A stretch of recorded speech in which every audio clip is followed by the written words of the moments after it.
स्वागत है दोस्तों आपके अपने चैनल ऑन स्टडी क्लास पर। मैं आज आप लोगों को इस वीडियो में जहां तक आप लोग पढ़ चुके हैं उससे आगे आपको बताने वाला हूँ। आप जो भी एग्ज़ाम की तैयारी कर रहे हैं उसमें हम आपको ऑब्जेक्टिव जो है इम्पोर्टेंट आपको बताने वाला हूँ, जो कि आपके लिए बहुत हेल्पफुल होगा। जैसा कि आप लोग देखे भी होंगे, इससे पहले की कहानी अगर आप लोग नहीं देखे हैं तो आप लोग जा करके मेरे चैनल पर देख सकते हैं। तो चलिए आगे की ओर हम लोग बढ़े। तो आपको पता है कि थोड़ा सा पीछे से लेने पर आपको ध्यान आ जाएगा। तो चलिए स्टार्ट करते हैं यहाँ से। सिराजुद्दौला ने अपने करीब 30,000 सिपाहियों के साथ कासिम बाजार में स्थित इंग्लिश फैक्ट्री पर हमला बोल दिया था। उसके बाद कंपनी की सेना का नेतृत्व कौन कर रहे थे उस समय? तो रॉबर्ट क्लाइव। ये सब याद करने की चीज़ है। उस समय सेना का नेतृत्व किसने कर रहा था? नेतृत्व रॉबर्ट क्लाइव कर रहे थे। अंततः जून 1757 ईस्वी में, जैसा कि आप लोग देख रहे हैं कि प्लासी का युद्ध है, तो 1757 ईस्वी में क्या हुआ? मुर्शिदाबाद के पास प्लासी में युद्ध हुआ। इस युद्ध में नवाब की सेना हार गई, सिराजुद्दौला मारा गया और मीर जाफर को बंगाल का नवाब बना दिया गया। यहाँ तक आप लोगों ने देखा। तो चलिए आगे अगर हम थोड़ा सा जान ले तो प्लासी का असली नाम क्या है? तो फ्लासी था, जिसे अंग्रेज ने बिगाड़ कर प्लासी कर दिया था। इस जगह को जहां यहाँ पाए जाने वाले प्लासी के फूलों के कारण प्लासी कहा जाता था। प्लास के खूबसूरत लाल फूलों से गुलाल बनाया जाता है, जिसका होली में इस्तेमाल किया जाता है। इसको थोड़ा सा ध्यान में रखना। चलिए आगे की कहानी में बढ़ते हैं कि आखिर मीर जाफर के बाद क्या क्या हुआ। तो देखिए, मीर जाफर जो राजा बने तो घूस बहुत सारे दिए, परंतु क्या हुआ कि कंपनी के अधिकारियों की मांगों को पूरा करने में खजाना खाली होने लगा। फिर भी कंपनी संतुष्ट नहीं थी। जल्द ही मीर जाफर को अपनी गलती का क्या हो गया? एहसास हो गया। उसने इसका विरोध किया। विरोध के पश्चात कंपनी ने मीर जाफर को हटाकर उसके दामाद मीर कासिम को, याद रखना है, मीर जाफर के बाद मीर कासिम को क्या बना दिया गया? वहाँ के जो है नवाब बना दिया गया। 1760 ईस्वी में बंगाल का नवाब बना दिया। मीर कासिम ने नवाब बनने की खुशी में कंपनी का बर्दवान, मिदनापुर तथा चटगांव जिले की जमींदारी सौंप दी, यानी कि वहाँ का जो टैक्स है वही लेगा। लेकिन दूसरी तरफ उसने कंपनी पर अपनी पूर्ण निर्भरता की स्थिति को समझा। अब क्या करेंगे ये सब? तो देखिए, उसने कंपनी के शिकंजे से छुटकारा पाने के लिए कई कदम उठाए। उसने मीर जाफर के उन सभी अफसरों को हटाना शुरू कर दिया जो कंपनी से मिले थे। उसने बंगाल की आर्थिक स्थिति को भी सुधारने का प्रयास किया। कंपनी और उसके अधिकारी एवं कर्मचारी मुगल बादशाह फर्रुखसियर द्वारा प्राप्त शाही फरमान द्वारा मिली सुविधाओं का दुरुपयोग कर रहे थे। वे बिना चुंगे दिए ही व्यापार करते थे, जबकि उनके राज्य में जो व्यापार करते थे उनके व्यापारी तो उसको चुंगी लगता था। इससे क्या हुआ कि राज्यों को आर्थिक नुकसान होने लगा तथा देसी व्यापारी को भी धक्का लग रहा था। तो क्या किया कि निःशुल्क व्यापार करने से मना कर दिया अंग्रेज को। तो विवश होकर के मीर कासिम ने चुंगी को वसूली खत्म कर दी, ताकि भारतीय व्यापारी भी कंपनी के व्यापारियों को बराबरी में व्यापार कर सके। तो ये होने के बाद क्या होता है? तुरंत मुर्शिदाबाद पर कंपनी का दबाव बना रहता था। यहाँ पर थोड़ा सा ध्यान देना कि इस दबाव और नियंत्रण से बचने के लिए मीर कासिम अपनी राजधानी मुर्शिदाबाद से हटाकर मुंगेर ले लिया। पूछा जाता है, कई बार एग्जाम में पूछा गया है, किसके द्वारा मुर्शिदाबाद से हटाकर मुंगेर राजधानी ले लिया गया? तो मीर कासिम द्वारा, ठीक है ना। और मीर कासिम द्वारा किस मुर्शिदाबाद से हटा करके कहाँ राजधानी रख दिया गया? तो मुंगेर। किसी भी प्रकार से आपसे क्वेश्चन पूछे तो आप लोग ध्यान में रखना है। मुंगेर की सबसे बड़ी, सुंदर और मजबूत किलेबंदी की और करीब 40,000 सैनिकों की फौज तैयार की, ठीक है ना। और उसको अपने ढंग से, अच्छे ढंग से क्या किए? प्रशिक्षित किए। आगे देखिए, इतना ही नहीं, उसने मुंगेर में बंदूक और तोपों का कारखाने की स्थापना भी की, ठीक है ना, जो आज भी मुंगेर में मीर कासिम द्वारा निर्मित किले को देख सकते हैं। तो चलिए आगे क्या होता है।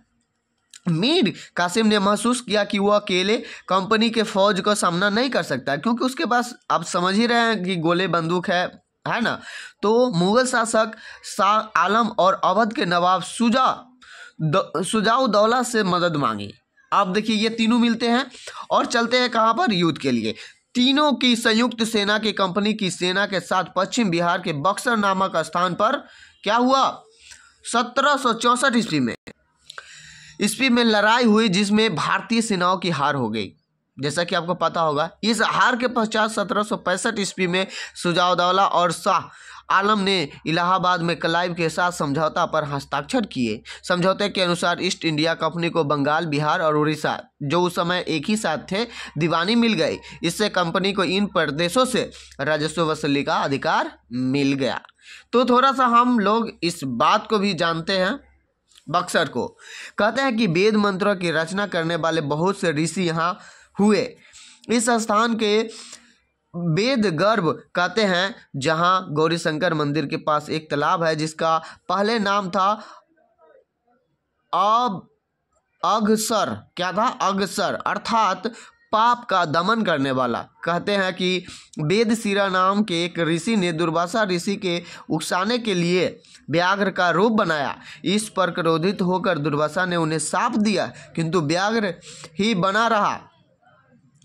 अंत में इसी तालाब में नहाने से वेदशिरा अपना असली रूप पा सके। तब से इस तालाब का नाम पड़ा व्याघ्रसर, और पीछे इस शहर का नाम धीरे धीरे व्याघ्रसर से बगसर और अंत में बक्सर हो गया। तो इसके बारे में थोड़ा सा था जो आप लोगों को जानना चाहिए था।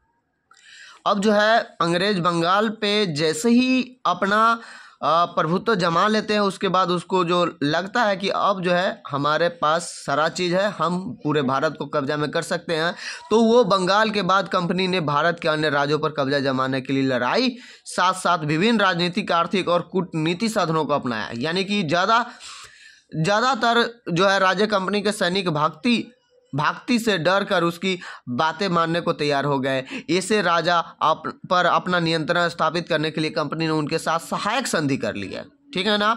और जो है उसने क्या किया, अपने जो है फौज को वहाँ पर रखते थे और उसका खर्चा वहीं के राजा देते थे, ठीक है ना। अब उसके बाद यहाँ से देखिए, सहायक संधि को स्वीकार करने वाला प्रथम जो शासक है, पहला जो शासक है वह हैदराबाद का निजाम, और दूसरा शासक है अवध का नवाब था। अवध का नवाब, ठीक है ना, इसको ध्यान में रखना है, निजाम और अवध का नवाब। इन दोनों शासकों ने अपने राज्य के कुछ हिस्से कंपनी को देने पड़े थे। इसके अलावा भारतीय शासकों को अपने राज्य में एक अंग्रेज अधिकारी भी रखना पड़ता था। इस अधिकारी को रेजिडेंट कहा जाता था, यानी कि वही रहेगा और उसके माध्यम से क्या करेगा, पूरा जानकारी लेगा अंग्रेज कि कौन राजा बनना है, क्या आगे होने वाला है, और वो अपने अकॉर्डिंग सबको नचाता था, ठीक है ना। आगे अगर देखिए तो फिर इसका विस्तार पड़ता है दक्षिण भारत का मैसूर राज्य यानी कर्नाटक पर। उस समय काफ़ी समृद्ध एवं ताकतवर था, ठीक है ना। कौन, मैसूर, कर्नाटक। वहाँ हैदर अली एवं उसके पुत्र टीपू सुल्तान ने सफलतापूर्वक शासन किया था। मलाबार तट पर होने वाला व्यापार, जहाँ से कंपनी काली मिर्च और इलायची खरीदती थी, मैसूर के नियंत्रण में था। 1785 में टीपू सुल्तान ने अपने राज्य में पड़ने वाली बंदरगाहों से चंदन की लकड़ी, काली मिर्च और इलायची के निर्यात पर रोक लगा दी। और अंग्रेज का मेन एक ही मकसद होता है, अधिक से अधिक मुनाफा करना। तो इसलिए पहले जो राज्य पर वो चाहता तो पूरे राज्य पर अपना शासन करते, परंतु नहीं किया, क्योंकि उसको क्या उससे फायदा है, शासन करने नहीं आए थे वो, मतलब मुनाफा प्राप्त करने आए थे, इसीलिए नहीं किए और अपने नियंत्रण में रखते थे, ताकि समझिए एक तरह से वही थे राजा। तो टीपू ने फ्रांसीसी से मित्रता की और अपनी सेना के आधुनिकीकरण में उनकी मदद ली। फ्रांसीसी से कौन मित्रता की, टीपू सुल्तान ने, ठीक है ना। और उसके इन कदमों से कंपनी और मैसूर में लड़ाई छिड़ गई। टीपू की कंपनी के साथ आखिरी लड़ाई 1799 में श्रीरंगपट्टनम में हुई, जिसे टीपू बहादुरी के साथ लड़ते हुए मारा गया। टीपू के बारे में थोड़ा सा कहानी है, इसको जान लीजिए, इससे एक क्वेश्चन बन सकता है। राजाओं की छवि अक्सर जनश्रुतियों से बनती है। प्रचलित किस्सों में उनकी ताकत का खूब यशगान किया गया है। 1782 ईस्वी में सुल्तान बने टीपू के बारे में कहा जाता है कि एक बार वो अपने फ्रांसीसी दोस्त के साथ जंगल में शिकार खेलने गए। वहाँ एक शेर उसके सामने आ गया। उनकी बंदूक ने मौके पर हाथ साथ नहीं दिया और कटार भी जमीन पर गिर गए। फिर भी टीपू ने निहत्ते ही शेर का मुकाबला किया और आखिरकार कटार उठा ली। अंत में उन्होंने शेर को मार गिराया। इसी के बाद से उन्हें शेर ए मैसूर कहा जाने लगा। यानी कि शेर ए मैसूर के नाम से कौन प्रसिद्ध है? तो टीपू सुल्तान। यहाँ से एक क्वेश्चन बनता है, कहानी आपको इसलिए सुनाए ताकि आप इस ऑब्जेक्टिव को भूलिएगा नहीं। चलिए आगे की ओर हम लोग बढ़े।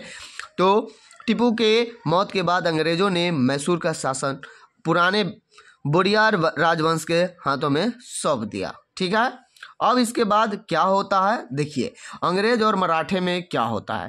तो 1761 ईस्वी में पानीपत की तीसरी लड़ाई में हार के बावजूद मराठे भारत के बहुत बड़े भाग को नियंत्रित करते थे, किंतु वे आपस में बटे हुए थे। इनका बागडोर सिंधिया, होलकर, गायकवाड़ और भोसले जैसे अलग अलग राजवंशों के हाथों में थी। कंपनी के अधिकारियों और फौज ने मराठा प्रमुखों की आपसी लड़ाइयों का फायदा उठाया और वो क्या किया, अंततः 1817-19 के युद्ध में मराठे पूरी तरह से पराजित हुए और मराठों पर भी उनका नियंत्रण हो गया। अब चलते हैं पंजाब की तरफ। तो पंजाब में उस समय महाराजा रणजीत सिंह थे। ठीक है ना। अब 1799 से जो है 1839 ईस्वी तक पंजाब, कश्मीर और आधुनिक हिमाचल प्रदेश के कुछ भागों पर इनका शासन था। रणजीत सिंह के जीवन काल में ही उसके राज्य के विस्तार कंपनी ने रोक दिया, मतलब और नहीं विस्तार करने दिया, लेकिन उसके जीवन काल में कंपनी पंजाब को नियंत्रित करने में असफल रही जब तक वो थे। परंतु उनकी मृत्यु हो जाती है और ऐसी स्थिति का फायदा उठाकर 1849 ईस्वी में कंपनी ने पंजाब को अपने नियंत्रण में ले लेता है। अब विलय नीति को थोड़ा सा देख लेते हैं। तो विलय नीति क्या था? तो देखिए, सीधे युद्ध के अलावा भारतीय राज्यों को अपने नियंत्रण में लेने के लिए कंपनी ने अन्य बहाने भी ढूंढने लगे, जिसमें विलय नीति एक ऐसा ही बहाना था। इस नीति के अंतर्गत अगर किसी भी शासक की मृत्यु हो जाती है और उसका अपना कोई पुत्र नहीं होता था, यानी कि अपना गोद लिया पुत्र रहेगा तो उसका नहीं होगा, यानी कि अपना पर्सनली पुत्र होना चाहिए, तो उसी राज्य को अपनी कंपनी को नियंत्रण में ले लेती थी। यानी कि पुत्र नहीं होता तो उसके मरने के बाद क्या करते थे, उसको अपने ही नियंत्रण में ले लेते थे। इस नीति को विलय नीति कहते हैं और यह अंग्रेज लगाए।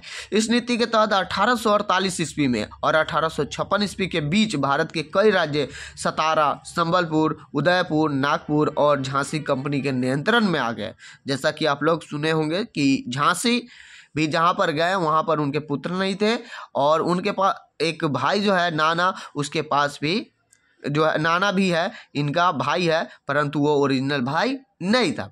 तो इस तरह से उस सब पर कब्जा कर लिए गए। तो इस तरह से हमारे देश में अंग्रेज आकर के नियंत्रण अपना स्थापित कर लिए। किस तरह से? तो आप लोगों ने दोनों वीडियो के माध्यम से पूरे अंग्रेजी शासन को संक्षिप्त में जान गए कि किस तरह से नियंत्रण किया और कहाँ से शुरू हुआ और कहाँ तक अंत हुआ।